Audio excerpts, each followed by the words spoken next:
Hello everyone, welcome back to my channel. So guys, आज की इस वीडियो में आपको party wear front slit kurti की कटिंग एंड स्टिचिंग करना बताऊंगी।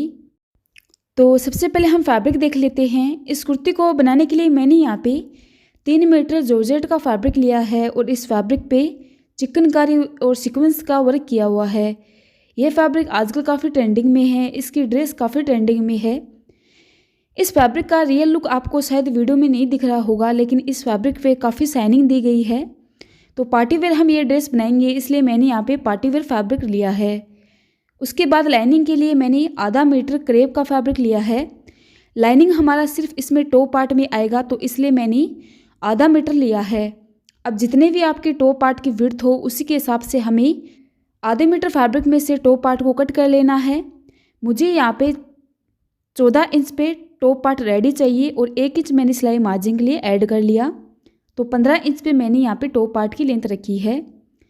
उसके बाद हम शोल्डर का मार्क लगाएंगे। तो शोल्डर की लंबाई है 7 इंच और आर्म होल की लेंथ भी हम 7 इंच लेंगे और एक यहाँ पे लाइन ड्रॉ कर देंगे। उसके बाद हम फिटिंग में चेस्ट का मार्क लगाएंगे। तो फिटिंग में चेस्ट की लंबाई 36 इंच पे है। 36 को हमें 4 से डिवाइड करना है। 36 को 4 से डिवाइड किया तो 9 इंच आया। अभी 9 में हमें आगे की तरफ 1.5 से 2 इंच सिलाई मार्जिन के लिए ऐड करना है। तो यहाँ पर मैंने 1.5 इंच सिलाई मार्जिन के लिए ऐड किया है। अभी वेस्ट है यहाँ पे 8.5। अभी यहाँ पर भी हमें 1.5 इंच प्लस करना है। जितने भी आपकी फिटिंग की लेंथ हो उसको 4 से डिवाइड करें और उसमें 2 से 1.5 इंच प्लस कर लें। इस तरह से फिटिंग का मार्क हमें लगाना है और एक लाइन ड्रॉ कर देनी है। अभी आर्मोल में हम अंदर की तरफ गहराई दे देंगे और आधे इंच पर हमें फ्रंट पार्ट में गहराई देनी है। उसके बाद हम नेक का मार्क लगाएंगे। तो नेक को विड्थ में रखेंगे 3 इंच। फ्रंट नेक को डीप में हम 4.5 इंच पे रखेंगे एंड बैक नेक को डीप में हम 7 इंच पे रखेंगे। तो सबसे पहले हम यहाँ पर फ्रंट नेक को कट करेंगे। फ्रंट नेक को डीप में मैंने 4.5 इंच पे रखा है और इस तरह से गोलाई में शेप दे दिया। और शेप देने के बाद आपको सबसे पहले फ्रंट नेक और फिटिंग आर्मोल को कट करना है। अभी बैक को हटा देंगे और फ्रंट पार्ट में हमने जो आर्मोल में गहराई दी थी उसको कट करना है। अभी हम बैक पार्ट को लेंगे और बैक पार्ट को हम सेंटर से फोल्ड कर देंगे। अभी हम बैक नेक का मार्क लगाएंगे।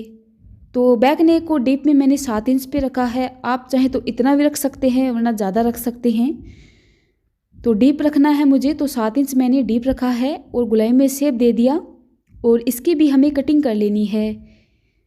तो डीप नेक अच्छा लुक देगा।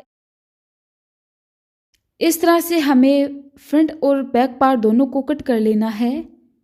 उसके बाद हम मेन फैब्रिक को कट करेंगे। तो लाइनिंग को इसके ऊपर हम रख देंगे और नीचे की तरफ आधे इंच का मार्जिन छोड़ते हुए हमें मेन फैब्रिक को कट करना है। इस फैब्रिक में जो प्रिंट के डायरेक्शन दिए गए हैं वो लाइन के हिसाब से दिए गए हैं। तो प्रिंट के डायरेक्शन मैंने यहाँ पे नीचे की तरफ रखे हैं। जिस तरह से प्रिंट के डायरेक्शन है उसी के हिसाब से हमें लाइनिंग को रखना है और कट कर लेना है। तो मैंने यहाँ पे लाइनिंग को कट कर लिया है। अभी उसके बाद हम यहाँ पे अपने नेक पे सिलाई लगा देंगे। उसके बाद हम बाजू को कट करेंगे। तो जितनी लेंथ मुझे बाजू में चाहिए थी उसी के हिसाब से मैंने फैब्रिक को निकाल दिया है। तो अभी हम बाजू के कपड़े को फोल्ड करेंगे। इस कपड़े में जो बॉर्डर है वहाँ पे प्रिंट नहीं दिया गया है, उस बॉर्डर पे डिज़ाइन नहीं बनाई गई है, तो उस बॉर्डर को हम छोड़ देंगे और इस तरह से कपड़े को हमें फोल्ड करना है। अभी बाजू की जो मैंने लेंथ रखी है वो 21 इंच पे रखी है। 1 इंच सिलाई मार्जिन में जाएगा, 20 इंच पे बाजू बन के रेडी हो जाएगी। आर्मोल की लेंथ मैंने यहाँ पे 9.5 इंच पे रखी है।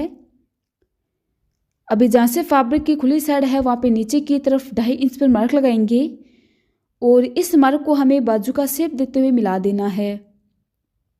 नीचे बॉटम की लेंथ रखेंगे 7 इंच पे 1 इंच प्लस करते हुए इस तरह बॉटम वाले मार्क और आर्मोल वाले मार्क को इस तरह से मिला देंगे। यहाँ पे एक लाइन ड्रॉ कर देंगे और उसके बाद हमें बाजू को कट कर देना है।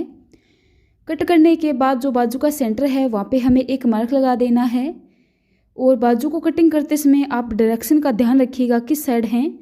नीचे की तरफ मैंने डायरेक्शन बाजू के रखे हैं। उसके बाद फ्रंट पार्ट में आधे इंच पर गहराई दे देंगे और यहाँ पर एक मार्क लगा देंगे ताकि बैक और फ्रंट का हमें पता लग जाए। उसके बाद हम बॉटम की कटिंग करेंगे। तो इस फैब्रिक पे बॉर्डर पे डिज़ाइन नहीं दी गई थी, तो मैंने बॉर्डर को हटाकर अलग कर लिया। इसका हम डोरी वगैरह बना लेंगे। अभी जितना फैब्रिक हमारे पास बचा है उस फैब्रिक को हमें लंबाई से 2 भागों में रख लेना है। इस तरह से फैब्रिक को लंबाई से 2 भागों में रख लेंगे। प्रिंट के डायरेक्शन आप देख लीजिएगा किस साइड हैं। जिस साइड हमने टॉप पार्ट के प्रिंट में डायरेक्शन रखे थे उसी के हिसाब से हमें बॉटम के प्रिंट के डायरेक्शन रखने हैं। तो टॉप पार्ट में हमने प्रिंट के डायरेक्शन नीचे की तरफ रखे थे, बॉटम में भी हमें प्रिंट के डायरेक्शन नीचे की तरफ ही रखने हैं। अभी इसको हम विड्थ से 4 फोल्ड करेंगे। तो इस तरह से कपड़े को हमें 4 फोल्ड कर लेना है। इसकी ऊपर वाली साइड बंद है और जो मेरी तरफ है वो साइड भी बंद है, तो इसको हमें एक बार बंद ही रहने देना है। अभी हम लेंथ का मार्क लगाएंगे। तो जितने इंच की आपकी कुर्ती बन के रेडी हो उसमें से हमें टॉप पार्ट की लेंथ माइनस कर देनी है। यहाँ पे जो कुर्ती बन के रेडी होगी वो 50 इंच पे रेडी होगी। 50 में मैंने टॉप पार्ट की लेंथ माइनस कर दी और यहाँ पे मार्क लगा दिया। अभी 1.5 इंच मैंने यहाँ पे सिलाई मार्जिन के लिए ज़्यादा लिया है, तो यहाँ पर जो मैंने मार्क लगाया है वो 51.5 इंच का लगाया है। बचे हुए एक्स्ट्रा फैब्रिक को हम हटा देंगे इस तरह से। अभी उसके बाद हमें वेस्ट का मार्क लगाना है।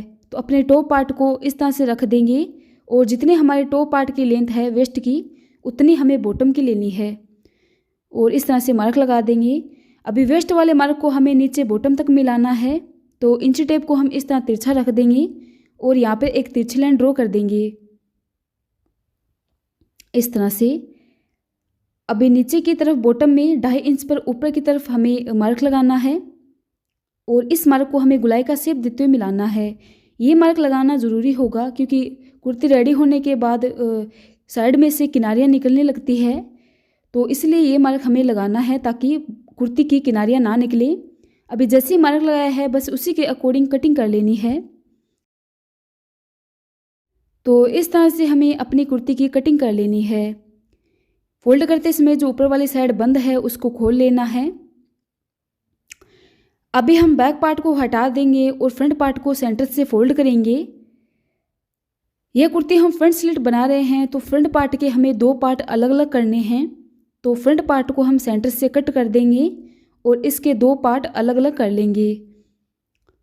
इस तरह से हमें इसको कट कर देना है सेंटर से। तो इस तरह से हमें सेंटर से कट कर लेना है।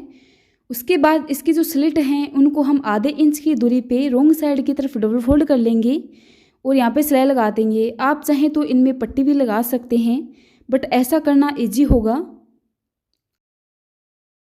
सबसे पहले हमें अपने नेक को रेडी करना है।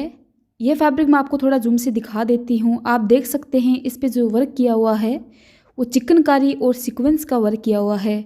यह फैब्रिक काफ़ी शाइनिंग आता है और लाइट में बहुत ज़्यादा अच्छा लुक देता है। तो अभी हम अपने नेक को रेडी करेंगे। तो टॉप पार्ट के राइट साइड की तरफ आपको लाइनिंग को रखना है और यहाँ पे सिलाई लगा देनी है। आपको यहाँ पे आलपी लगा देनी है ताकि फैब्रिक इधर उधर ना जाए। अभी जो एक्स्ट्रा फैब्रिक है उसको हटा देंगे और यहाँ पे छोटे छोटे कट लगाएंगे। तो लाइनिंग को आपको मेन फैब्रिक के राइट साइड के ऊपर रखना है, इस बात को आप ध्यान में रखें। उसके बाद लाइनिंग को रॉन्ग साइड की तरफ फोल्ड कर देंगे और यहाँ पर एक टॉप स्टिच लगा देंगे। सो इस तरह से मैंने बैक और फ्रंट दोनों पार्टों को रेडी कर दिया है। उसके बाद हम दोनों को एक दूसरे के साथ अटैच कर देंगे। दोनों को राइट साइड अंदर की तरफ रखनी है और कंधे पे सिलाई लगा देंगे। कंधे पे सिलाई लगाने के बाद हम बाजू को अटैच करेंगे। तो बाजू की जो राइट साइड रहेगी वो टॉप पार्ट के राइट साइड के ऊपर रहेगी। सेंटर से सेंटर मिला देंगे और इस तरह से आर्मोल हमें मिला देना है और यहाँ पे सिलाई लगा देनी है। बाजू के बॉटम को आधे इंच की दूरी पे डबल फोल्ड करना है और सिलाई लगा देनी है। इसी के अकॉर्डिंग हम दूसरी बाजू को रेडी कर देंगे। सो इस तरह से हमें बाजू को अटैच कर देना है और बॉटम को रेडी कर लेना है। उसके बाद हम अपने टॉप पार्ट में बॉटम को अटैच करेंगे। तो सबसे पहले हमें अपने टॉप पार्ट का सेंटर लेना है और वहाँ पे एक मार्क लगा देना है। ये सेंटर लेना आपको ज़रूरी होगा, नहीं तो आपकी जो फ्रंट स्लिट होंगी वो साइड में लग सकती है। तो ये मार्क लेना हमें ज़रूरी है। अभी जो बॉटम पार्ट था उनकी स्लिट को मैंने आधे इंच की दूरी पर डबल फोल्ड कर दिया और सिलाई लगा दी। एंड इस तरह से सिलाई लगाने से स्लिट में फिनिशिंग काफ़ी अच्छी आती है। अगर आप पट्टी से इसको रेडी करेंगे तो सेंटर में थोड़ा बहुत खिंचाव आ सकता है। अभी जो हमने सेंटर लगाया है इसके सेंटर के पास में हम स्लिट को रख देंगे और यहाँ पे सिलाई लगा देंगे। इस तरह से टॉप पार्ट के राइट साइड के ऊपर हम इसको रख देंगे और दोनों को हमें सेंटर के बिल्कुल पास में रखना है और यहाँ पे सिलाई लगा देनी है। तो सिलाई लगाने के बाद इसका लुक कुछ इस तरह से आएगा। एंड बैक पार्ट को हमें सिंपली रेडी करना है, राइट साइड के ऊपर रख देना है और सिलाई लगा देनी है। तो मैंने यहाँ पे दोनों पार्टों को स्टिच कर दिया है, बैक और फ्रंट दोनों को। सिलाई लगाने के बाद अपने मेजरमेंट के अकॉर्डिंग हम फिटिंग में सिलाई लगाएंगे। तो जो भी आपका मेजरमेंट हो बाजू का उसी के अकॉर्डिंग आप सिलाई लगा लें। तो इस तरह से आपको फिटिंग में सिलाई लगानी है, फिर बॉटम तक सीधी सिलाई आपको लेनी है। एंड इसी के अकॉर्डिंग दूसरी साइड को रेडी कर देंगे। इस तरह से फिटिंग में आपकी सिलाई लगाएगी, फिर बॉटम तक सीधी सिलाई लगेगी। बॉटम को आधे इंच की दूरी पर डबल फोल्ड कर दें और सिलाई लगा दें। इस तरह से हमें अपने मेजरमेंट के अकॉर्डिंग फिटिंग में सिलाई लगा देनी है। और फाइनल लुक आप देख सकते हैं कितना प्यारा आया है। 3 मीटर फैब्रिक में से आप हर एक साइज के लिए कुर्ती बना सकते हैं। इसका जो बैक पार्ट है इसमें हम फैब्रिक लटकन लगाएंगे, उसकी वीडियो मैं आपको डिस्क्रिप्शन बॉक्स में दे दूँगी। यह कुर्ती हमारी पार्टी वेयर रहेगी। आप चाहें तो इसे जीन्स के साथ वेयर कर सकते हैं, अम्ब्रेला प्लाजो के साथ वेयर कर सकते हैं, बहुत ही प्यारा लुक आएगा। एंड मैंने इसके साथ अम्ब्रेला प्लाजो वेयर किया है। अगर आप अम्ब्रेला प्लाजो की वीडियो देखना चाहते हैं तो इसकी लिंक भी मैं आपको एंड स्क्रीन में दे दूँगी। ये लुक हमारा पार्टी वेयर रहेगा और बहुत ही प्यारा इसका लुक आएगा। आज के लिए सिर्फ इतना ही।